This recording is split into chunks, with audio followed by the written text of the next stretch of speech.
Hiking. Walking in the nature is a recreational activity, especially among those with sedentary occupation. Hiking is a natural exercise that promotes physical fitness. Hiking is a powerful cardio workout that can help lower your risk of heart disease, improve your blood pressure and blood sugar level, boost your bone density since walking is a weight-bearing exercise.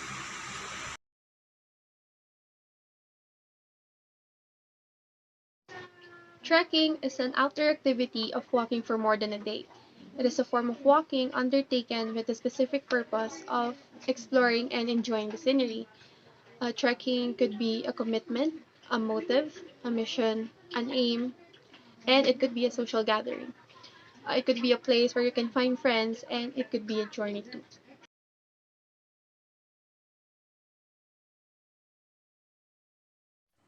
Mountaineering. As the name implies, it means climbing a mountain to reach its summit. Coming from the province of Antique, that is located in Region 6, or the Western Visayas region, that is surrounded by the central rugged mountains of Panay, climbing mountains has always been my favorite outdoor recreational activity. If you are an adventure seeker, here are some facts and tips about mountaineering. Mountaineering is tough and it is only for the experienced ones.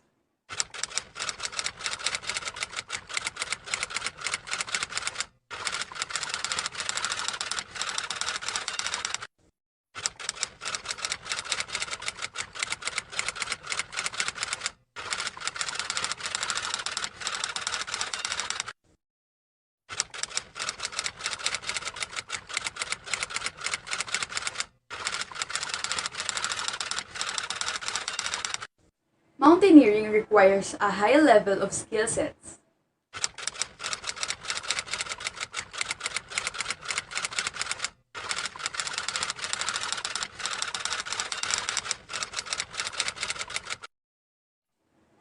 Mountaineering demands month-long training sessions, particularly endurance and technical training.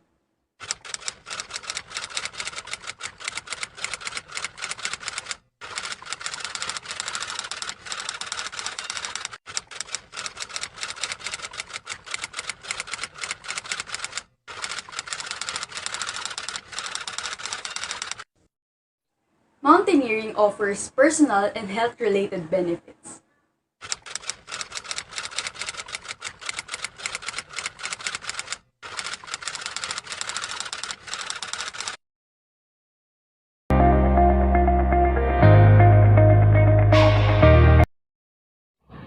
Strain and sprain. Anything that places sudden or unaccustomed stress or joints or muscles may cause a sprain or strain. Falls and lifting heavy objects can cause harm to our muscles that result to sprain or strain injury while hiking. Allergic reactions. This common illness while hiking is caused by airborne allergens such as pollen, animal dander, dust, mites, and molds, and also food that can affect your body from allergy. Common hiking injuries and illness. Abdominal pain can be caused by many conditions. However, the main causes are infection, abnormal growth, inflammation, obstruction, and intestinal disorders. Infections in the throat, intestines, and blood can cause bacteria to enter the digestive tract, resulting in abdominal pain.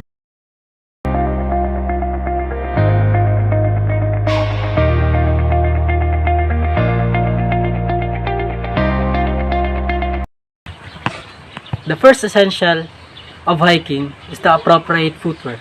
It is needed because not everything you step on the road is easy. It is important to prevent accident from sleeping on the road and to be able to walk properly. Number 2 essentials of hiking is the map, compass, or GPS. Not all places have a signal, especially in the mountains, so cell phones are not very useful when it comes to maps or compasses. So you need a copy or paper map so you know where you're going and not get lost. You also need a compass if you want to find out if you are going the right way. We need water everywhere and every time to prevent dehydration. It is inevitable to get tired because of the difficult roads and the length of your journey, so you need to drink water to reduce your fatigue. Number 4 is food. It helps so that you don't go hungry while walking and so that you have the strength to get where you're going. Pack calorie-dense food to help fuel your hike, and carry an extra portion in case you are out longer than expected. Number 5 is rain gear.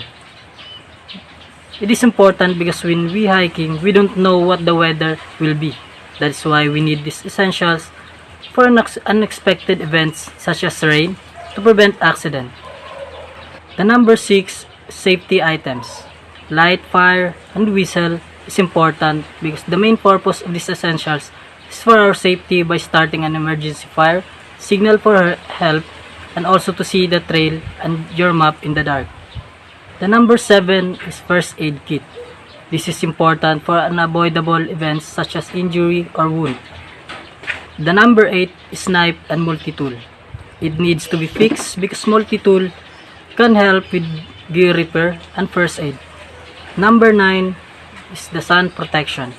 Sunscreen, sunglasses, and sun protective clothing should be used because it is important to protect us from sunlight. And the last one is the shelter. It is important to have a comfortable place to stay and to be able to avoid the elements. And it's a great option to bring a lightweight shelter or space blanket.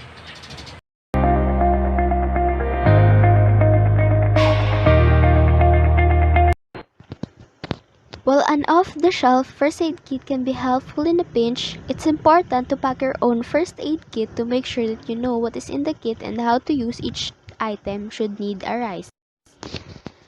First off, you need to have an alcohol in your bag to keep yourself clean while hiking. Second is some latex gloves in case of blisters or open wound. You would want to ensure the cleanliness while touching an open wound. Stocking various sizes of bandages or a bottle of liquid bandage will be handy in case of minor cuts and scrapes, as well as antiseptic ointment. Also bring athletic tape in case of blisters and some hydrocortisone cream for insect bites and plant allergies. You also need to pack some thermometer to monitor your temperature while going up the altitude. Sanitizing wipes is also a must. Also, tweezers and scissors is also a must-have in case of emergency. Having an essential oils like this is also a must. Keeping the first aid kit stocked with ibuprofen, anti-diarrhea medication, and antihistamine pills is a good idea. With the muscles tensing up, there would be some times that you will have a headache, and having an essential oils is a must-have.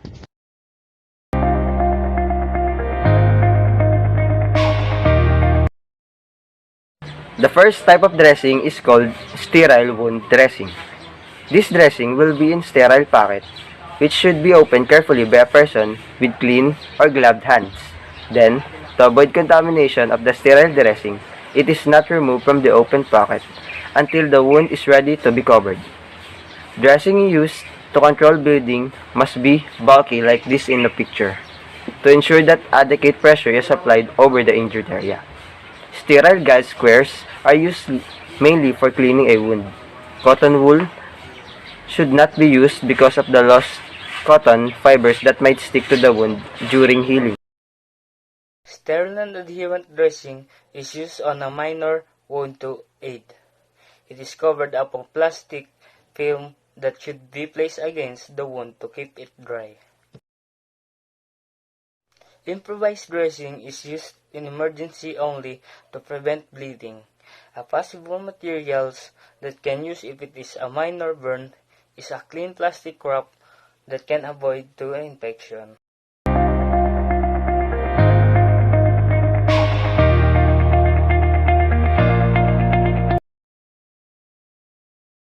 Also known as a cravat bandage, a triangular bandage is a piece of cloth put into a right-angled triangle and often provided with safety pins to secure it in place. It can be used fully unrolled as a sling, folded as a normal bandage, or for specialized applications.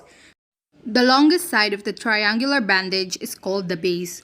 The corner directly opposite the middle of the base is called the point, and the other two corners are called ends.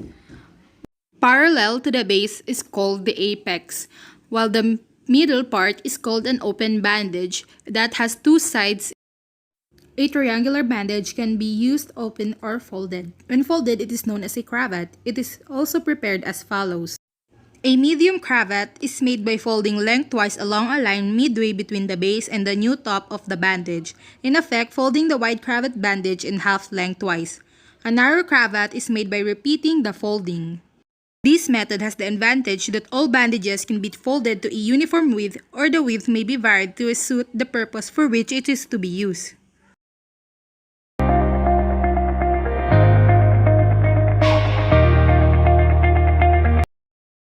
Folding procedure. So again, this is the open bandage. It's the open bandage, and this is the apex. So hold the apex and fold the middle of the base, which is magiging ganito na siya. Yan. And if you are left-handed or right-handed, dapat nandun yung apex. So, I'm a right-handed, dapat nandito rin yung apex. So, if fold mo siya, dapat patapon or palabas. Pag ganyan, then clap. Okay, ulit. Clap, then pinch. Yan, ganyan. Pinch. Hahawakan mo siya. Tapos, ipapasok mo yung kamay mo sa gilid. Magiging ganyan. So, kukunin mo yung nakatiklop sa loob. Tapos, ilalabas mo. Magiging ganito na siya. It's the first fold or the broad cravat. Magiging ganyan. So, same process. Uulitin mo. Palabas. Clap. Tapos, magiging ganyan siya. Papasok mo ulit yung kamay mo sa loob, then kukunin mo yung naka-fold. So, ganyan. So, this is the second fold or the semi-broad cravat. Yan, magiging ganyan na siya. Then, same process again. Palabas. Yan, clap. And then, pinch or hold. Tapos, ipagpasok mo yung kamay. Kukunin mo yung naka-fold. Tapos, ilalabas mo, magiging ganito na siya. This is the last fold or what we call narrow cravat. So, example natin is itatali natin siya. So, halimbawa dito, tatali natin siya. So, right to left or left to right and vice versa. So, eto, ipapatong natin siya. Tapos, ipapasok sa loob. Then, hila. Tapos, next, eto naman, ipapatong natin siya. Ipapasok sa loob. Then, hila. So, bibitawan natin to. Tapos, hihilahin natin pa ganyan. Tapos, hihilahin natin to. Etong taling nandito, hilahin natin siya. Okay. So, ginagawa yon para maiwasan yung paggupit ng tela pag tatanggalin na natin siya. So, ang una natin gagawin is cravat of head or ear. So, halimbawa ay nandito yung wound, yung sugat. So, dapat kuha tayo ng tela, tapos tatakpan natin. Then, ipapahawak natin sa patient. Ganyan. Tapos, tatalian natin. So, dapat yung pinakabuhol niya is kung nasan din yung sugat, which is nandito nga, kasi para mas pressure, mas may pressure. So, ganyan.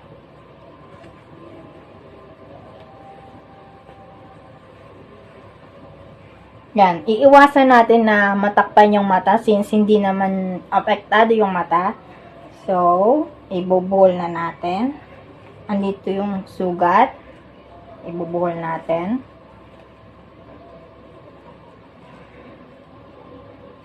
At, ganyan. Tapos na siya. Then, dapat, ganyan lang para hindi mas maapektuhan yung ibang parts. Second na gagawin natin is cravat of jaw. So, pwedeng kasama na yung pisngi or the ear. Ganon. So, ganito gagawin natin sa ilalim. Yan. Tapos, lilipat tayo dito. Lilipat tayo dito. Kasi sabi, kung saan ka mas komportable, dapat dun ka papwesto. So, gagawin natin siyang crisscross. Tapos, ilalagay natin siya dito sa may part ng noo. Tapos, itatali natin siya since dito nga yung sugat. Okay.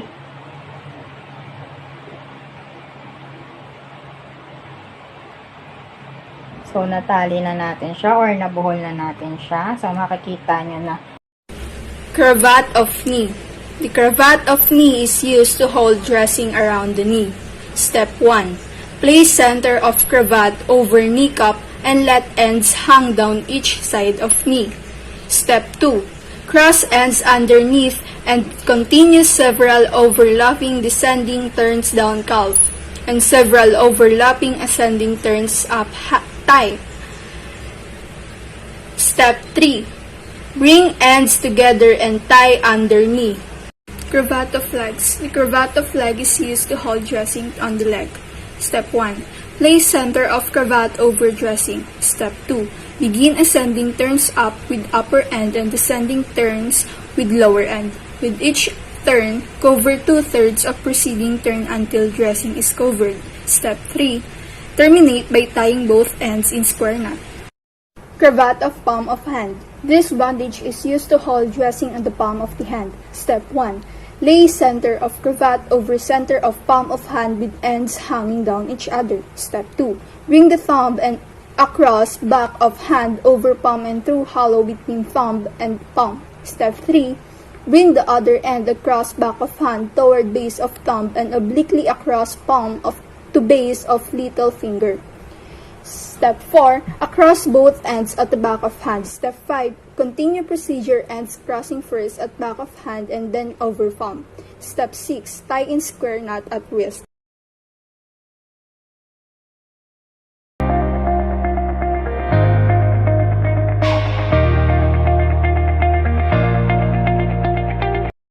Square knot, also called as reef knot or Hercules knot, is a type of end knot which is one of the most basic knots.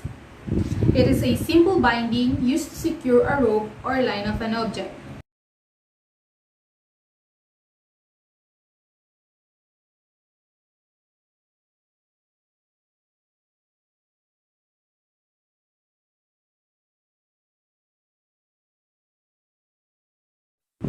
Overhand knot is the simplest type of knot. It is made by crossing the end rope around the standing part of the loop, bringing the rope's end through the loop and pulling the rope taut.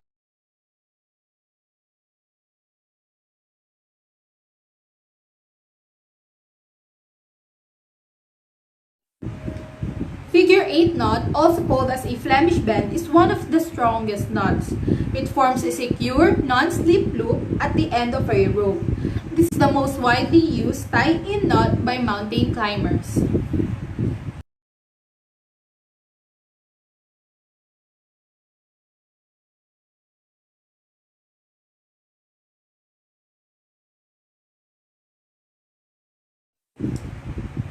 Sheepshank is a simple knot useful for temporarily shortening a rope. It can be used to strengthen a rope at its weak point by placing a weak part in the middle between the two loops.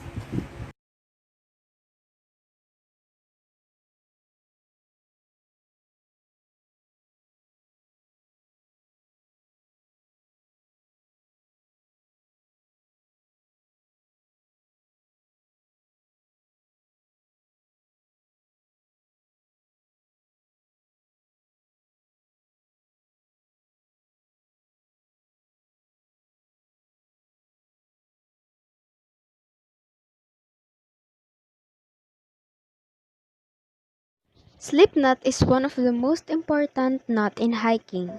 First step is make a loop by doubling line back onto itself. Run, tug and back toward loop and lay over the double lines. Pull and there you go. You have your slip knot. To tie a bowline, start by wrapping it to where you want to. Form a small loop in the standing side of the rope by crossing the rope over itself. The side leading to the working end of the rope needs to be on top of the loop.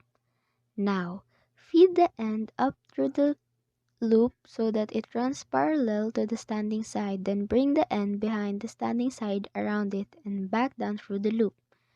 Dress the knot by pulling on the two strands that comes through the loop and standing side at the same time, then pull all the strands tightly individually.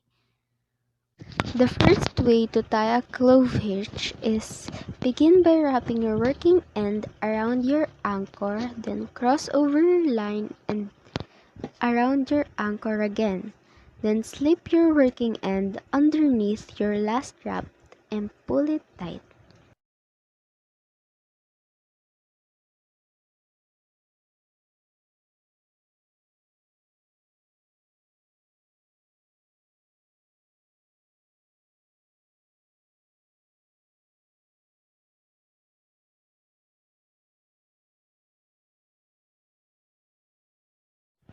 So with the timber hitch, what we're going to do is we take this rope, we're going to wrap it around this.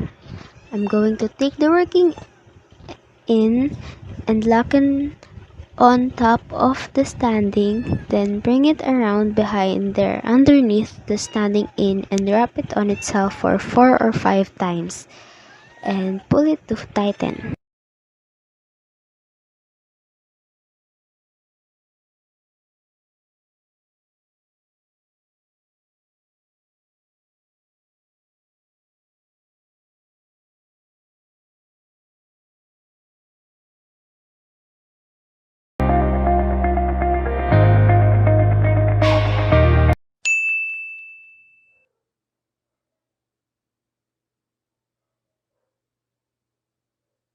Start with a clove hitch on the bottom side of the standing pole.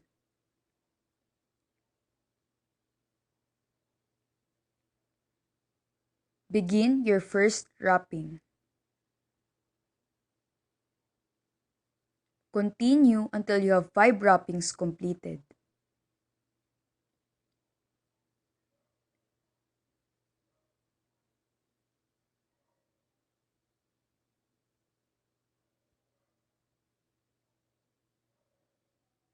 Prepare to begin first wrapping.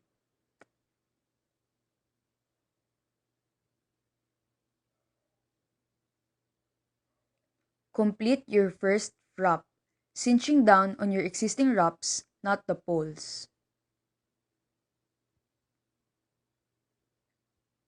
Complete 3 wraps and then finish with another clove hitch.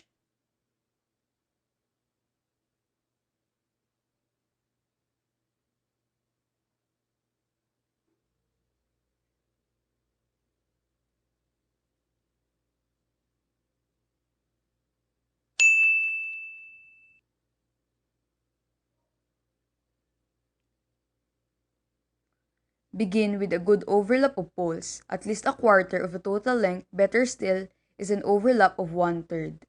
Start with a clove hitch around both poles near the end of the overlap. Continue with 8 to 10 tight turns round both poles.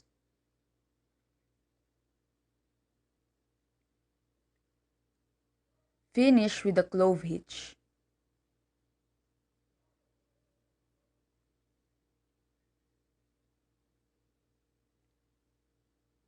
Repeat steps on the other side of the overlapping poles.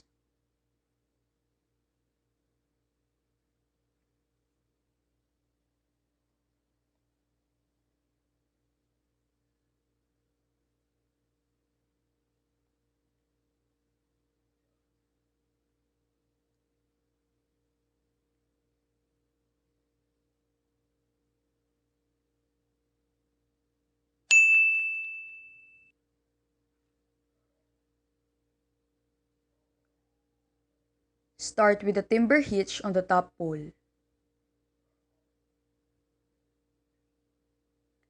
Tighten the timber hitch and prepare for your first wrapping.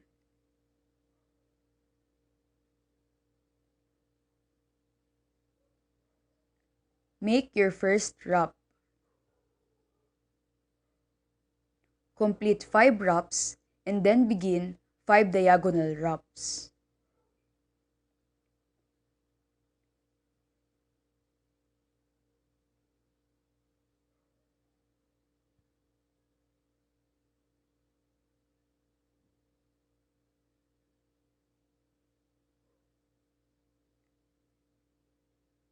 Prepare for your first wrapping. Complete 3 wraps going in between the poles to cinch the rope onto itself. Finish your frapping and end your lashing with a clove hitch.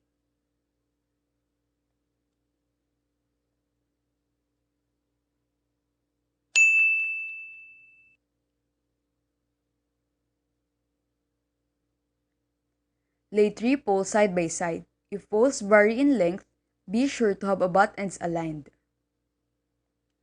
Start with a clove hitch on one side of the outside poles. Continue with 5 to 7 turns around and under the poles.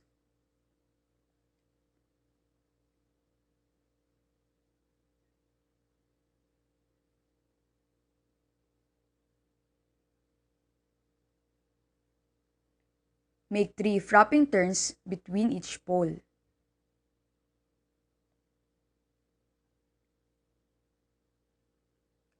Finish with a square knot using the standing end of the original clove hitch. Alternatively, some end the lashing with a clove hitch instead of a square knot.